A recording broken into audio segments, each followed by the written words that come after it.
Our next fellow-elect is Professor Nancy Pachana, who's Professor of Clinical Psychology and Co-Director of the Ageing Mind Initiative, University of Queensland. Very appropriate, obviously, for this audience because there are a handful of ageing minds here. Nancy can't be with us tomorrow night, so at the end of her brief address, the President, Debbie Terry, is going to give Nancy her citation. So we're Nancy.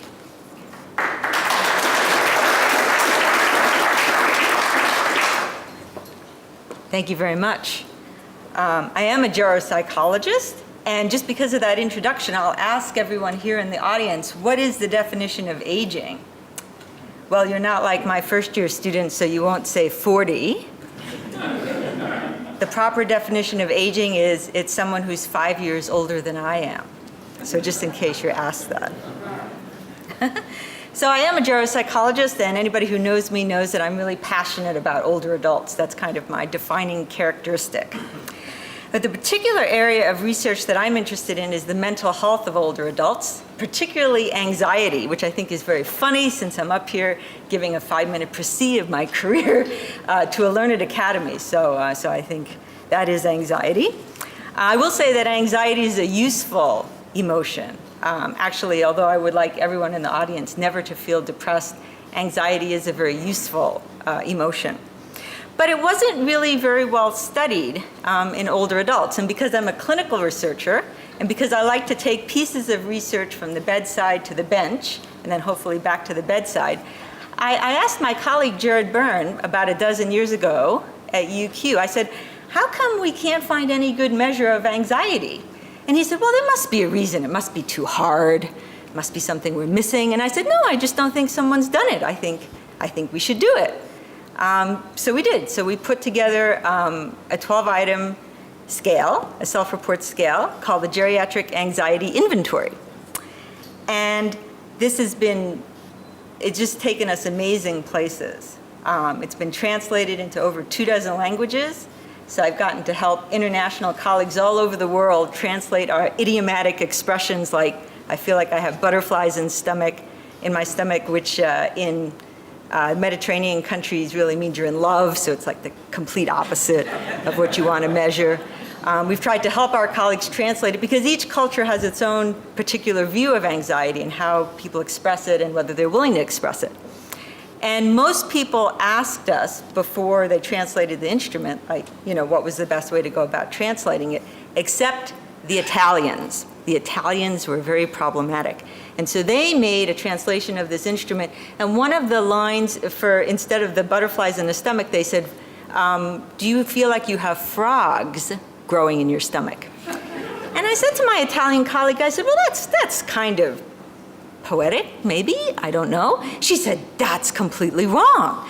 That's what young mothers tell their children when they want them to stop drinking water before you go on a long car ride. You say, don't drink a lot of water or you'll have frogs growing in your stomach. And I said, well, maybe that's why the alpha is so low in all those Italian studies of the GAI. So I asked for a better translation, and so in Italian, that item on the GAI is, I am tight like the strings of a violin. So it's been really cool doing stuff with late life anxiety, doing that research. We actually managed to sell the instrument to the Department of Veterans Affairs in the United States. And if you'd like to make money, try to give the Department of Veterans Affairs an instrument. We tried to give it to them, and they said, actually, that's too much trouble. We just have to pay you. We can't accept it gratis. So that explains a lot of things. So I do a lot of things with my research, but I think I'm really passionate most about my teaching because research is very important, but I also want to train the next generation of researchers. And a lot of times younger people don't think about doing research or doing clinical practice with older adults. So I really try to stress this in my research and bring that into my teaching to try to inspire younger people to go out and interact with this wonderful population. So thank you very much for your time. I'm so honored to be elected to the Academy, and so really thrilled to be given my certificate by my very good friend Debbie. So thank you very much.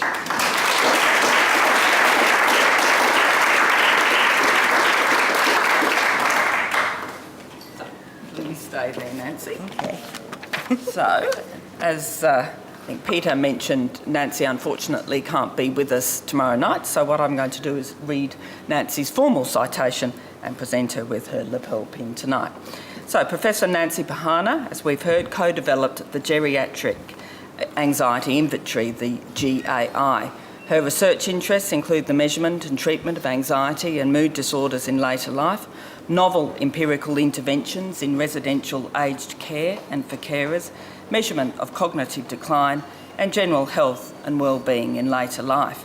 Professor Pachana is a Fellow of the Australian Psychological Society and until recently served on the Board of Directors of the International Psychogeriatric Association, the IPA. She serves on the editorial board of the Journals of Gerontology, Psychological Science. She is co-founder and co-director of the University of Queensland's Ageing Mind Initiative and is a member of the World Health Organisation Consultation Group on the classification of mental and behavioural disorders in older adults. Please join me in congratulating Nancy on her election to the Academy.